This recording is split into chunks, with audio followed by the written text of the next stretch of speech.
It's the 94th minute. It's 0-0. It looks like it's going to be another goal drought. What do you need? Do you need a hugely expensive striker? Do you need, I don't know, a deflected goal? Or do you need Lyndon Dykes with a haircut? My name's Simon Brew, and this is the latest Thoughts on the Blues.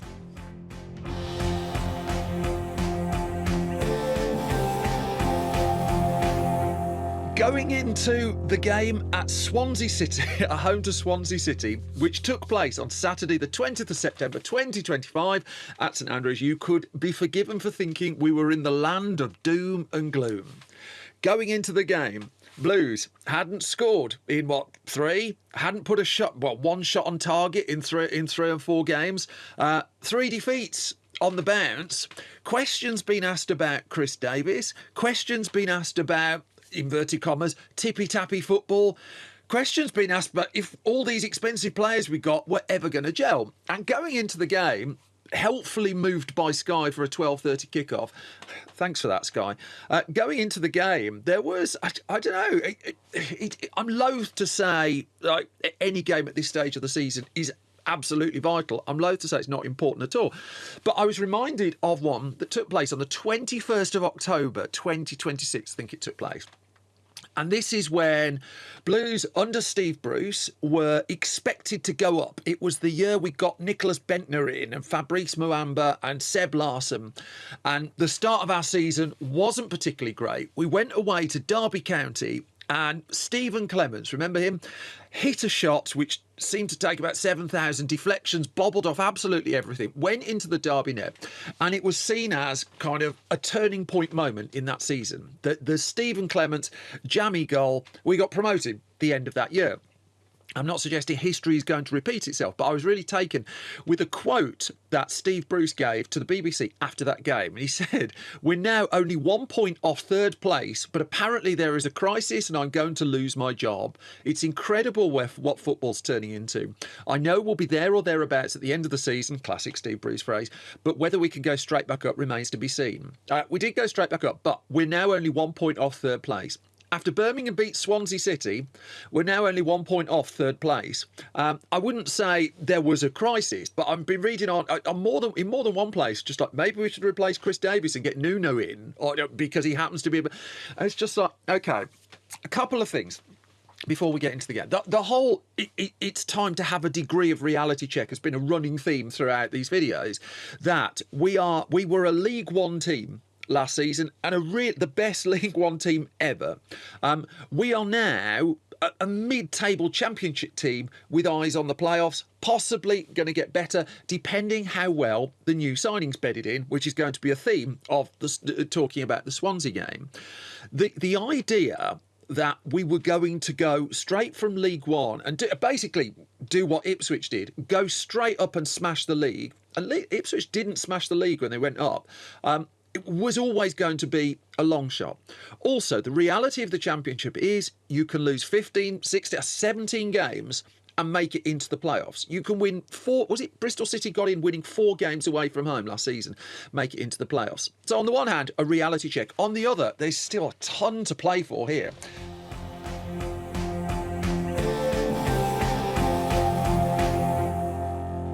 And you find out the mettle of your team when their backs are up against it. And Blues going into this game at home to Swansea, their backs were, to a degree, up against it. I still maintain it is not panic stations at all. But I quite like this thing that we've got into of you walk up the hill to St Andrews, now the longest unbeaten run in the league in all 4 divisions.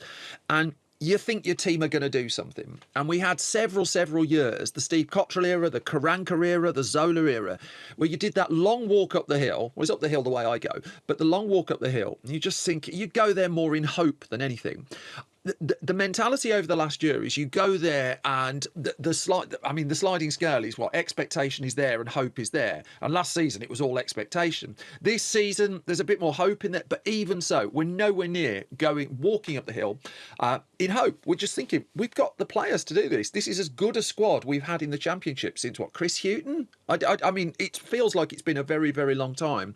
But then I'm also recognising we're coming up against teams who are notably a lot better than the teams we were playing last year. Swansea went into this game, they hadn't lost in, 7 or 8? They just lost their first game of the season, and then after that were unbeaten. Had this long run themselves. No pushover at all. Just because they've been sat in the Championship for a little while does not make them a pushover. And the difference, I think, last year, where when it was 0-0 in a game in League One, and I mean, we all know, like 9 players behind the ball, we were getting just like low blocks everywhere. But when it was 0-0, we'd sit there in the stand and just think, well, all right, mate, it's a matter of time. And very rarely it wasn't. I remember the home game at Blackpool, there's Steve Bruce again, where it just wasn't coming. But look away at Crawley, for instance, where you just, what was it, 9 minutes from the end, Stansfield pops up and you just like, it's a matter of time. We should do something here. I think that's different in the Championship. This game at Swansea, at home to Swansea, I didn't have the expectation that we were going to get this over the line. I sat watching it. I found it a hugely entertaining game, but a very, very tense one. I just thought, well, we're in the fight. You know, we're in the fight. That's the thing. And the fact that we won it, we'll come to shortly. What was interesting was after a prolonged period of time where we've had a week really where Chris Davis's approach to the Blues has been thoroughly assessed and thoroughly debated. I don't think anyone I mean, there were stats that were put on. I was looking at the Sky recording of it. There were stats that were put on before the Sky recording of the game that said, we've got the lowest number of shots on target of any team in the league, or there or thereabouts, and yet we're facing as many more shots or nearly as many shots as any other team in the league. We're like third for possession, but they're having loads of shots at us and we're not having shots. And that really is I mean, throwaway expected goals and stuff like that, crap like that. They're having a lot more shots than us. Seems to be quite a compelling statistic, really.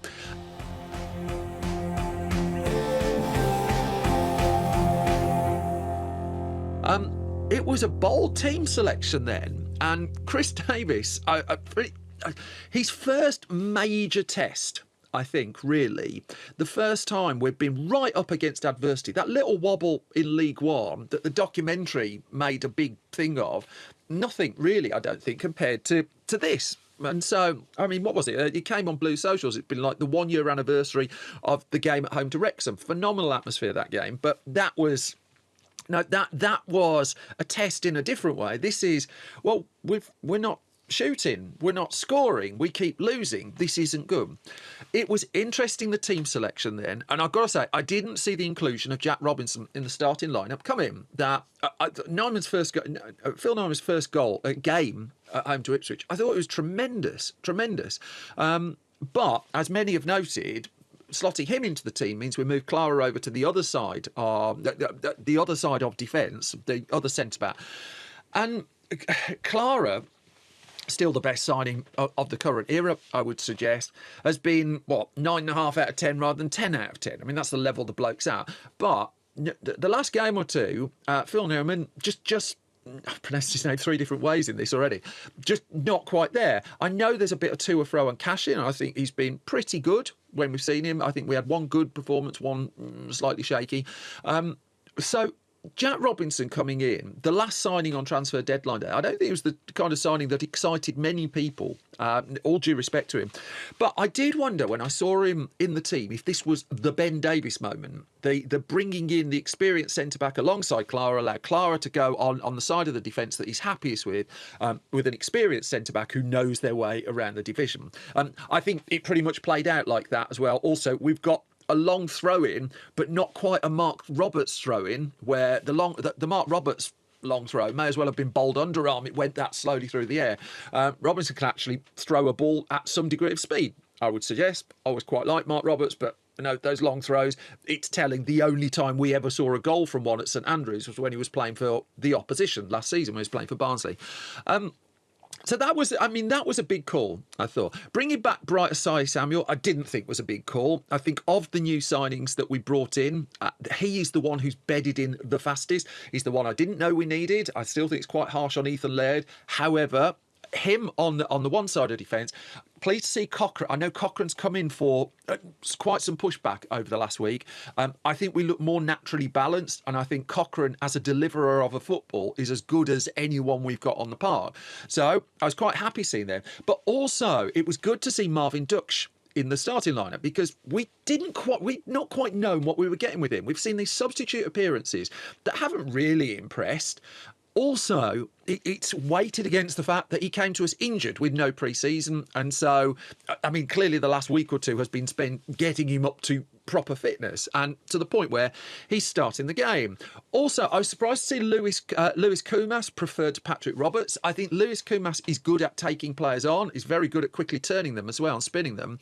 When he comes up against a physical defender, I just thought he's, from what we've seen, just knocked off the ball a bit too easily. Patrick Roberts, however, I just think looks golden so far. We'll come back to him. I think it's quite telling that Duksh and Koumas had arguably their best. Well, Duksh, without question, had his best game for us. I thought Koumas is looking more and more impressive as well. I think he's improving.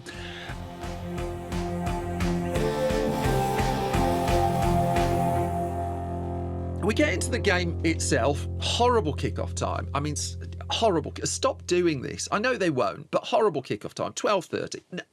Wrong time. And at first, clearly something had been said. Clearly things have been worked on, because a bit more long ball. Allsop's long balls were finding our players. That hasn't really happened so much this season, I don't think. But also a bit more of the zip, a bit more of the urgency, a little bit scrappier, I thought. But it was clear we were moving the football faster. We were looking to get forward faster. And I mean, this was what most of us had been looking for. Perhaps a week late, easy for us to say, not Football Manager. I'm not even that good at Football Manager on the computer anymore. There was a bit fairly early on, though. As much as we got the euphoria of the result, you go a little bit closer into a match, and there are moments. There was a moment fairly early on where Robinson was shepherding the ball out, and the idea goes for a goal kick if all goes to plan. But he just looked like he was just bullied off the ball a little bit. I was just like, oh, okay, that's a minor alarm bell there, because you're the big brick outhouse centre half, and I mean, okay. Then for the rest of the game, didn't put a foot wrong. Me entirely in the wrong, he entirely in the right. I'm really, really happy with that. There was a couple of other things just in that first. There were points where I just saw one thing we've not been great at over the last year is winning a header in midfield. I don't think. Partly, I mean, our two sitting midfielders, Peck and Iwata, I mean, they're not the tallest. They're ball players. They can head the ball. I do think there's a slight... Oh, God, I feel awful saying this, really. I think Peck has been great this season. I know he's got all the ire at certain points aimed in his direction for some reason. Iwata, I think Iwata's gone down a point over the last year. Now, again, his standards really, really, really high. But it just looks a tiny, to me, I wear glasses, might be wrong, tiny bit less comfortable on the ball, and just a tiny bit less careful with the ball as well. I'm not talking about dropping him or anything like that.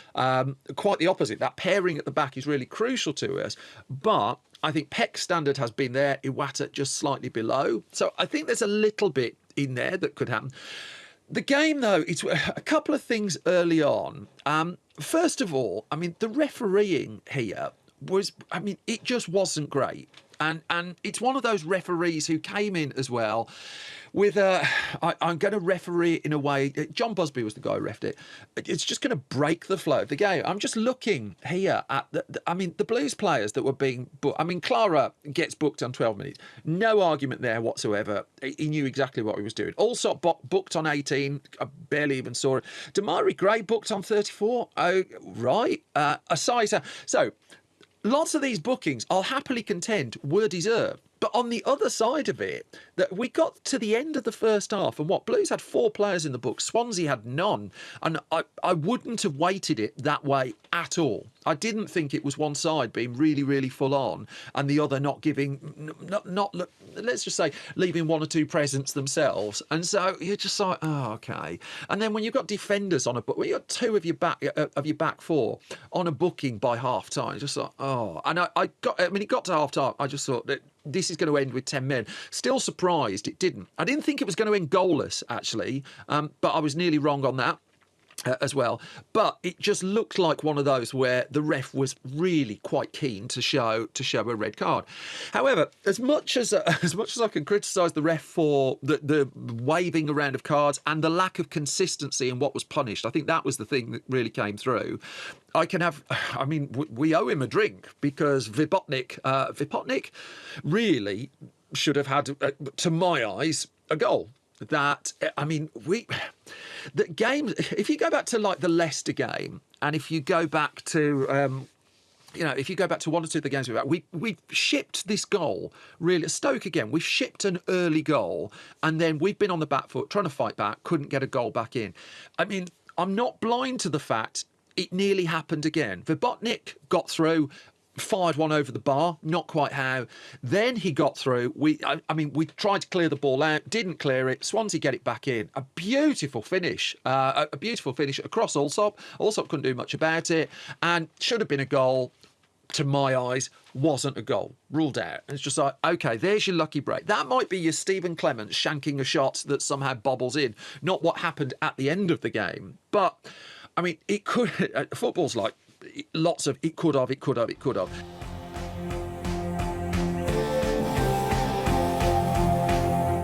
It struck me that as much as we're really happy with the result, that same vulnerability at the start was still there. And it took a little while before Robinson really imposed himself and the defence started to look tight. I mean, by the time you get to Swansea running us later, we looked a lot more secure than we did against Stoke, for instance. However, on the flip side of that, Dykes really impressed me. And there is this tradition, I've talked about it a few times, of Birmingham City having the big physical centre forward.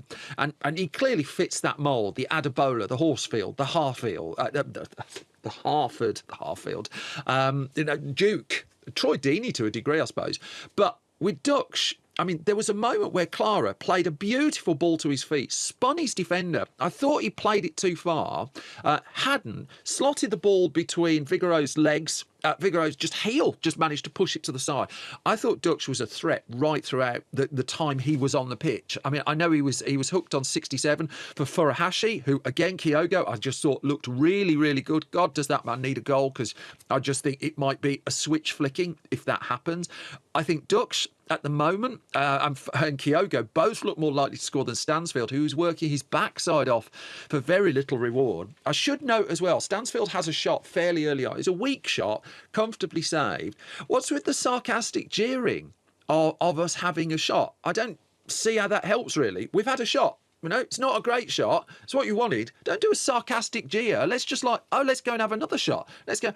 And it's interesting. The stats at the end of the game were, I mean, in terms of possession, it was 50-50. We've not seen that for a long time. We had 23 shots to their 9, 7 on target to their 2. 23 shots. We just kept going.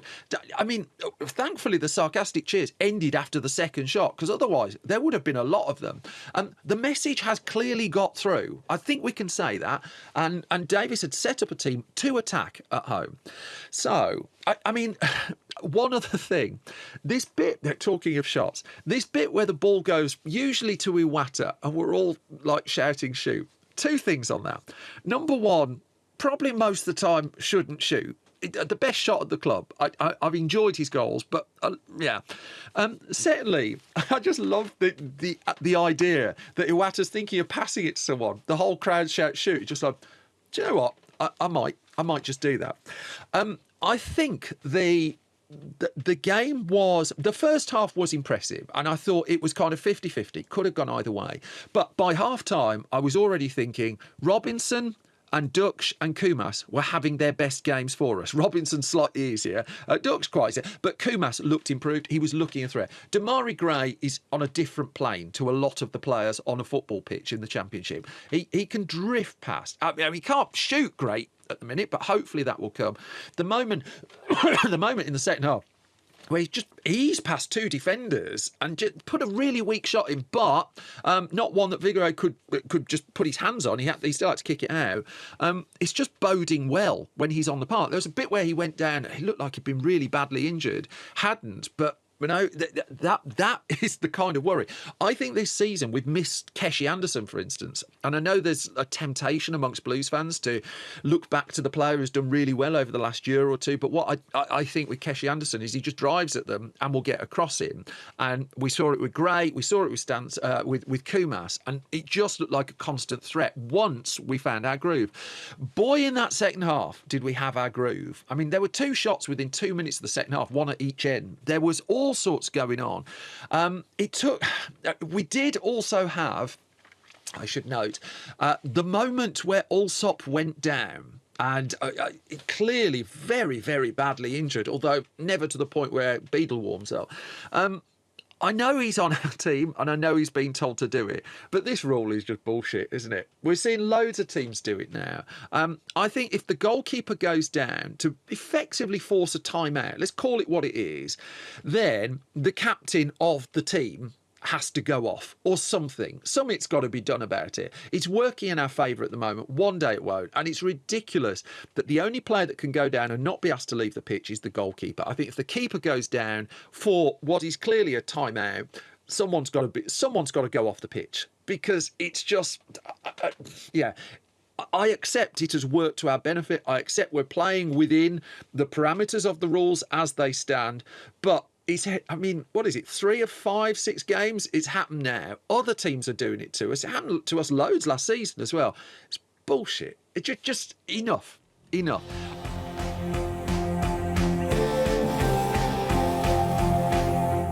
Also, while we're on things that just need a bit of work, the Blues team sheet that goes on social media, can someone do something about that font? You know, the font that the subs... it's all right when, like, for the main team, because it's big enough you can just about read it. The font, the colour choice and the background of the substitutes, I think you need like a degree in hieroglyphics or something like that to work out what's going on. Can we just have a font we could read? That would be really good.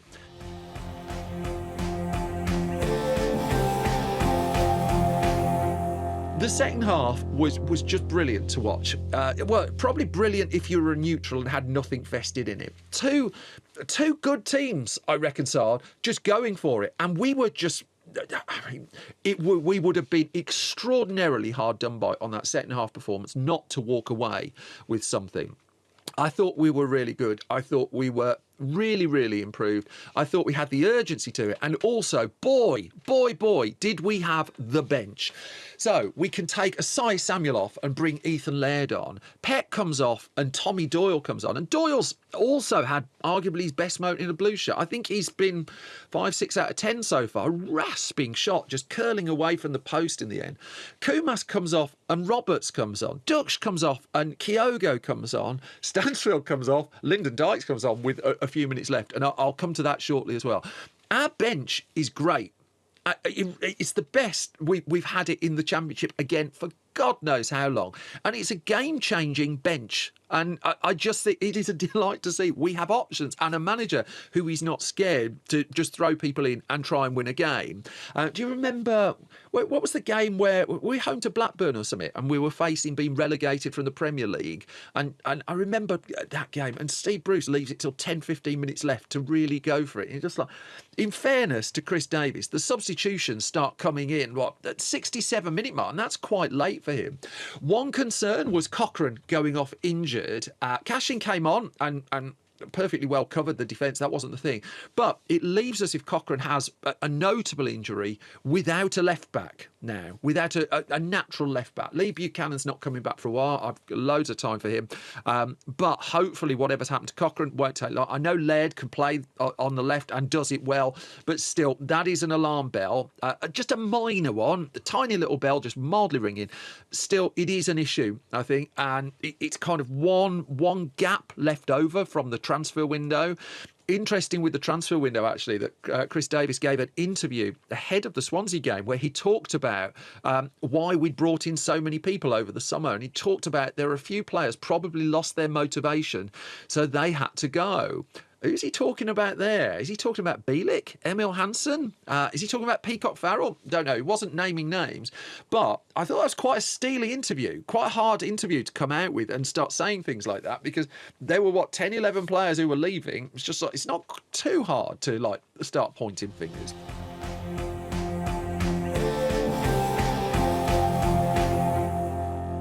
On 82 minutes then, a turning point moment in the game. In that, I turned to the advertising hoardings, and a Pepsi ad, and other drinks are available. Pepsi don't give me money. A Pepsi ad said, "Thirsty for more goals," and the irony was just not lost on most of us in the crowd at all at that point. On 87 minutes, off goes Jay Stansfield, knackered, run himself into the ground, rightly gets a round of applause. That guy is working so hard for little reward at the moment, but he's an absolute engine room. He's the Energizer Bunny. The energy of him is insane. On comes Lyndon Dykes. Now, Lyndon Dykes shouldn't be a Birmingham City player. I'm not an in-the-know-y person. I don't know why his move to Hibernian collapsed at the last minute on transfer deadline day. I'm assuming it's cash. I assume Hibernian didn't give us the money we wanted, or didn't give Dykes the money. Whatever the reason on, he is still a Birmingham City player, and he's had a new haircut to celebrate. And for a player who didn't want to be here, or the club didn't want, or wherever that is, basically shouldn't have been here, as an impact substitute, you've got to say he has been the one this season. Away at Blackburn, muscles himself into the right place. He's in the right place at the right time to score the scrappy goal. Brilliant. 3 points. This time, 2 substitutes combined. Patrick Roberts, who has now usurped Cochrane as the best deliverer of a dead ball, in my eyes, just with the minimum of fuss, builds himself the space on the right to put in a cross, fires it in. Dykes' header, I mean, unstoppable, and the limbs of the season so far. Scott Wright against Wigan, level of limbs. Lyndon Dykes against Bradford, level of limbs. As many people better than me have pointed out, he's not a great goal scorer perhaps, but he is a scorer of really important and really great goals. In this case, his 94th minute header and the fitness of Blues is great. No arguments that we keep going right to the end. I know we sing it. It's not always been true when we've sung it. Bloody is here. Kept going right to the end. Header goes in. Boom. 3 points. What a difference that makes. What a difference both to we're 1 point off third. What a difference to the mentality around the place. And I mean, what a great rest of Saturday. Let's face it. If we'd have walked away with a 0-0 from that game, I thought, blimey, we've been unlucky. But that's been an improved performance, and I'll be giving you this really moderate, very sensible, mature video and stuff like that. But my voice has sort of just come back now from roaring that goal going in, and it just makes the difference, because now you look at it, we're 10 points off 4 games. That's now a good start.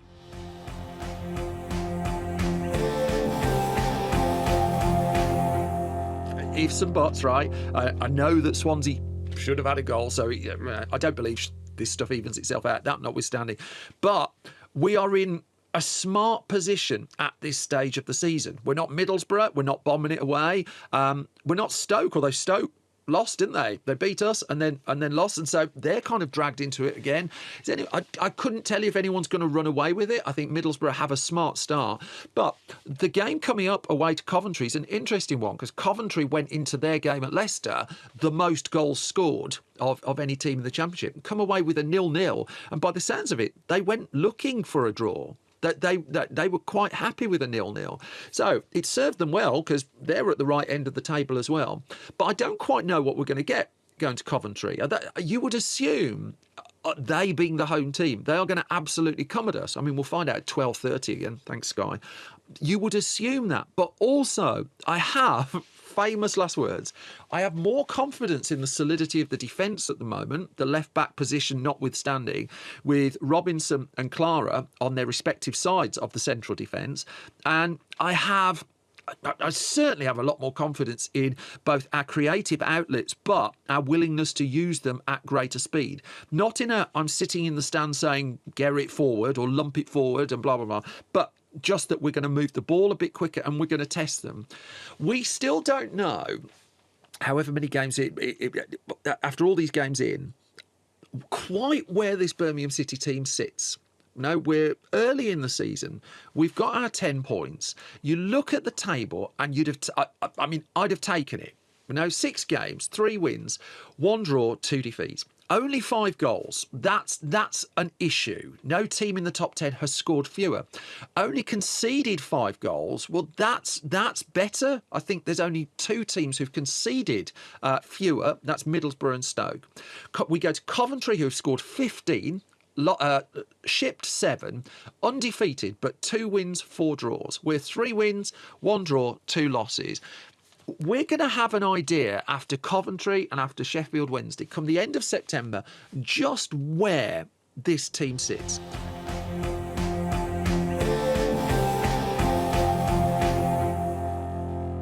At the moment, it sits in 8th place in the Championship. It sits 1 point off third. Keep coming back to that point. That Steve Bruce quote all those years ago kind of sticks with me a little bit. But we're in a decent position. We're having shots. I think there were 17 players in the end we had on the pitch at various points in the game over the weekend. The one who scored the goal is the one who should have left. But fair play to him. No sulking that we see. An amazingly timed header, a very, very useful 3 points, and a far, far more positive episode of Thoughts on the Blues. Where we'll sit in a week, I don't know.